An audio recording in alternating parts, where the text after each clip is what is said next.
Hi, Dina. Hey David, how you doing? I'm doing well. How are you? Doing great. Almost acclimated to Eastern time, almost. Almost. Well, it takes a little bit, but yeah, it's nice to be in the future, right?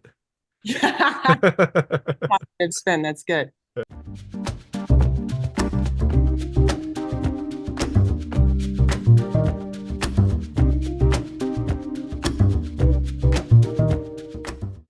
Hey everyone, it's David Stark from Watch Our Past. Today I'm talking to Deena Kashper, the director and writer of Nuked, which is premiered at the Tribeca International Film Festival on June 13, 2024. And just be warned, in this interview, the connection wasn't that great. So there are some connection issues. There might be some stalls, but you know what? It is still a fun experience. Deena was fantastic to talk to, and I had a lot of fun. So definitely check it out. If it stalls, that's by design. Well, not by design, but that's the circumstances we had because of technology. So I'm going to talk to her right now. And while you're watching, if you can like and subscribe to this channel, that would be fantastic. Also, a lot. Thank you. So, thanks so much for joining me today. I've got Deena Kashper, the director and co-writer of Nuked, which is premiering at the Tribeca International Film Festival on June 13th, 2024.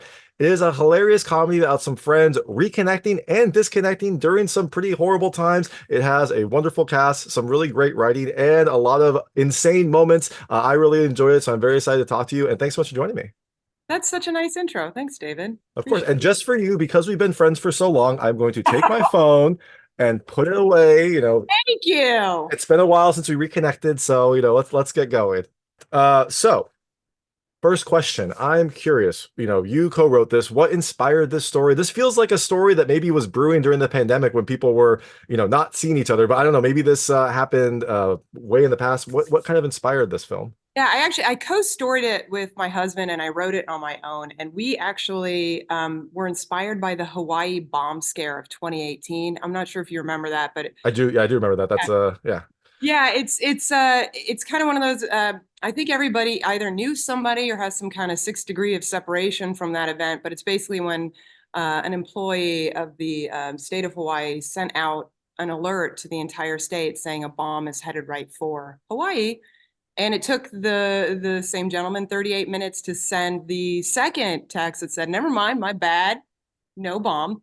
So that was really the inspiration. We kind of when we were brainstorming the idea, like what could happen in those 38 minutes? What did the people of Hawaii go through?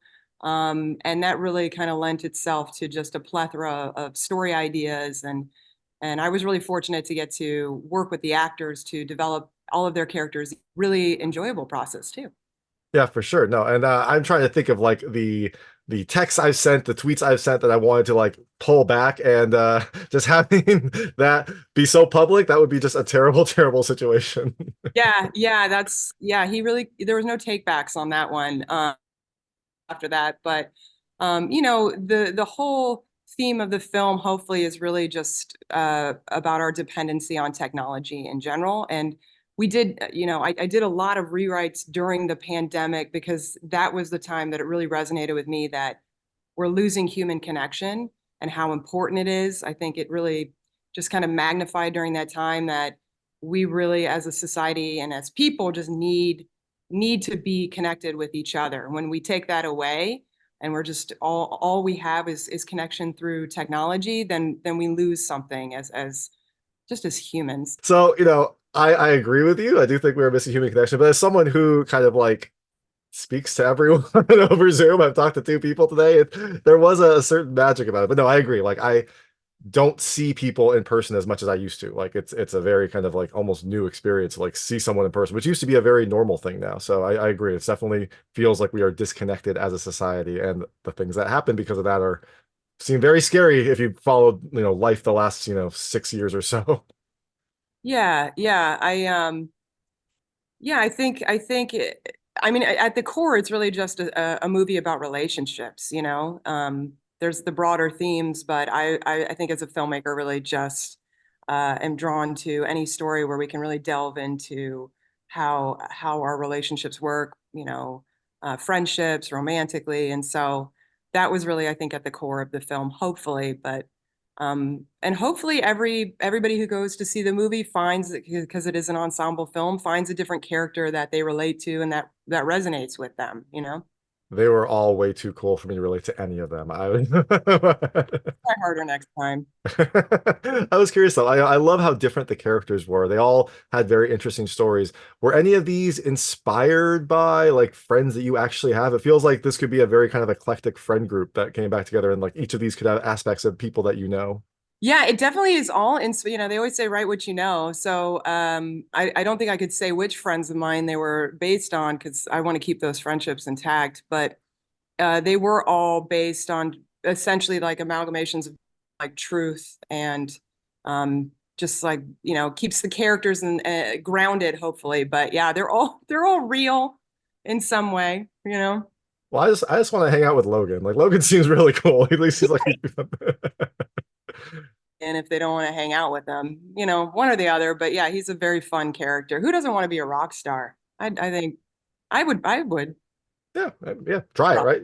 Just for a little bit. I'm sure it gets tiring. Just Yeah, like being an indie movie director. I'm sure that is very fun too, but gets very tiring. yeah, they're like the same. Yeah, basically, basically. So I love the cast. I really love, especially Anna and Justin. How did you get them in this film? Had you worked with them before, or did you just kind of send the script out and see who responded and just kind of see who fit these characters? Yeah. Well, thanks. I'm so glad you like the cast. I like them too. Justin was actually the first actor to sign on. We were really fortunate and got to work with him really developing his character. And Anna came on a little bit later. I hadn't worked with any of these actors before. It was really a long process, a lot of Zoom meetings with the actors. And it was kind of a staggered process of like one at a time, they would kind of sign on. And each time was like a celebratory, like, I can't believe we got this actor. So by the end, when we had everybody cast, it was just like a dream scenario. I think when I wrote this, I couldn't have even pictured such a great cast. I mean, I could dream it, but yeah, it was. And then as I cast each person, I was able to kind of work with them independently to develop their characters. Because once I was on set, I really loved to work with improv. And so as I as we were working together, then when we got on set, they all felt really confident, comfortable. Yeah, for sure. No, that's definitely a way to do it. It makes it much more natural. I do hope that when they did get on set, you took all their phones and said, okay, until we're done filming, no phones. Like, Uh, sorry. yeah, I mean, I don't think I was legally allowed to do that. I should have, but I think the behind the scenes photos would have proven me wrong.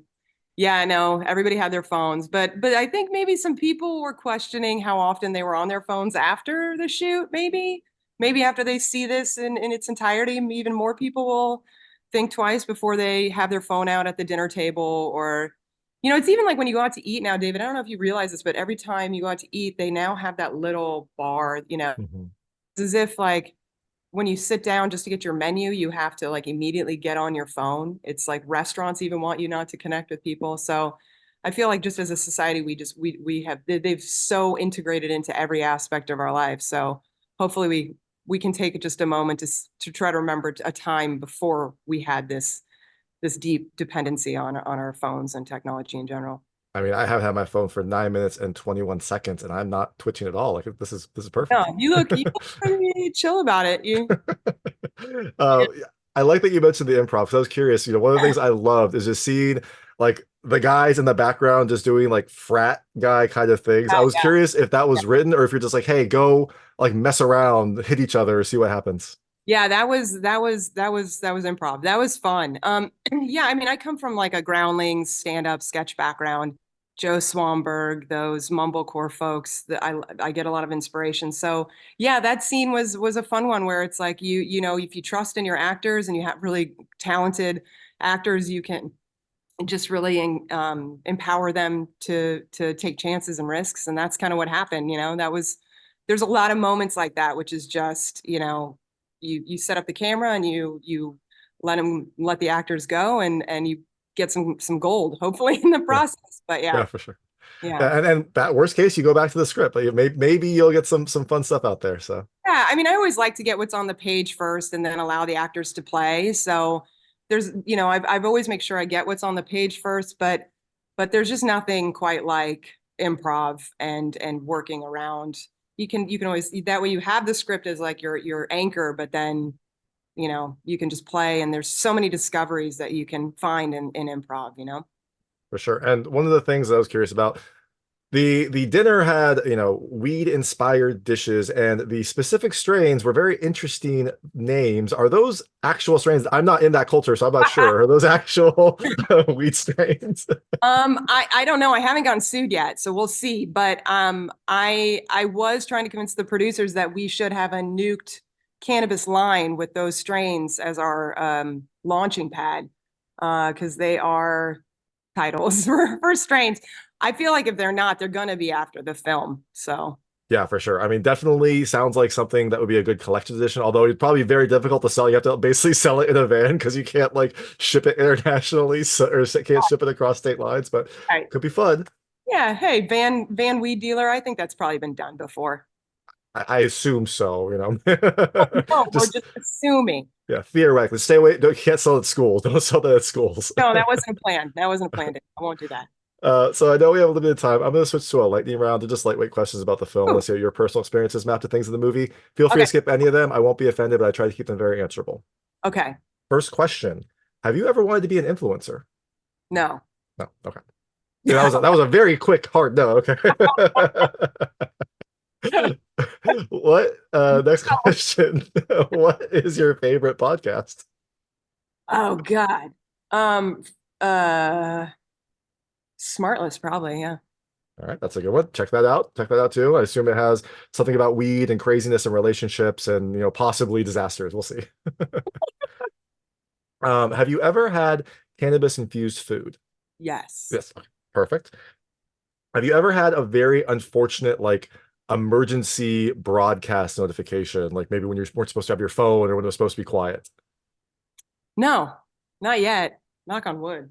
God. Fingers crossed. I actually heard a story about in a courtroom, a judge like required people not to have their phones, and everyone silenced it. But then there was some sort of Amber Alert, and it went off, and they actually confiscated a person's phone because of that. Yeah. So Yeah, he's like, well, I was anticipating that, so yeah, I didn't kidnap the child, so you know how would I know? So. yeah.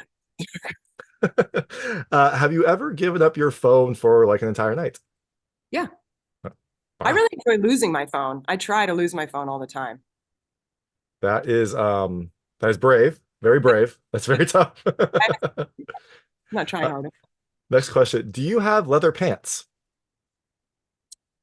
No, I did, but they broke, and I need to replace them. Bro- They were pleather, David. Okay, okay. Yeah. Yeah. Yeah. Well, yeah, next time go once this movie does well, once you have your premiere, just get some real leather pants. Yeah, I like it. Perfect for the international tour. Um, again, you can skip any question. I will not be offended, but this is from the movie, so I feel like it is allowed. Okay. Have you ever, you know, experienced dirty talk? Have you ever given or received dirty talk during some sort of intimate encounter? You froze a little bit there, but I heard that have I ever participated in dirty talk? Sure. All right, there we go. I mean, yeah, write what you know, I guess. That makes perfect sense. Sure. And the last question, a missile is coming. Okay. Where do you go? Where do you go to like hide or you know, live it out? Um, well, if I have a basement, I would probably try to go there. If not, maybe a closet, gather my children, grab some chips and water, and pray. Really. Yeah. That is a good strategy. And the nice thing about being on the East Coast, we have basements, so you're Yeah. safer out here. Yeah. West Coast, we don't have as many basements, so I might be No. screwed, but well, yeah, we'll see. But you know, the earthquake will make your thing move, so the missile won't actually hit on target. So You yeah. know, get a fire in there, a Yeah. lot of natural disasters. So the film is premiering at Tribeca International Film Festival on June 13th, 2024. You're out promoting the film. But after people see Nuked, do you have any other projects that on the horizon they can look forward to? Yeah, I'm in development on a bunch, a few features, a pilot called Germantown based on my childhood that I'm developing right now. So, oh yeah, keep your eyes out, folks. I don't know when, but it's coming. All But right. yeah, more on the horizon, David. Thanks so much. Keep those all on the horizon. But before that, check out Nuked. Throw your phone away, have some cannabis-infused food with some friends, and check out Nuked. It's premiered at the Tribeca International Film Festival on June 13th, 2024. This is director and co-writer Deena Kashper. Thank you so much for your time. All right, it's Stockel. Okay, one last thank you. Oh, it's Stockel again. All right. What a shit show. That's fine. That's fine. This is why you don't trust technology, right? Exactly. All right. Well, thank you so much. This is a lot of fun. That was Deena Kashper, the director and writer of Nuked, which is premiered at the Tribeca International Film Festival on June 13th, 2024. It is a hilarious comedy about some friends reconnecting and disconnecting during some pretty horrible times. There's a lot of humor, there's a really great cast, and some ridiculous situations. I absolutely loved it, so I definitely think you should check it out. If you like this interview, please like and subscribe to this channel. It helps me out a lot. Make sure all my new content goes straight to you. Thank you.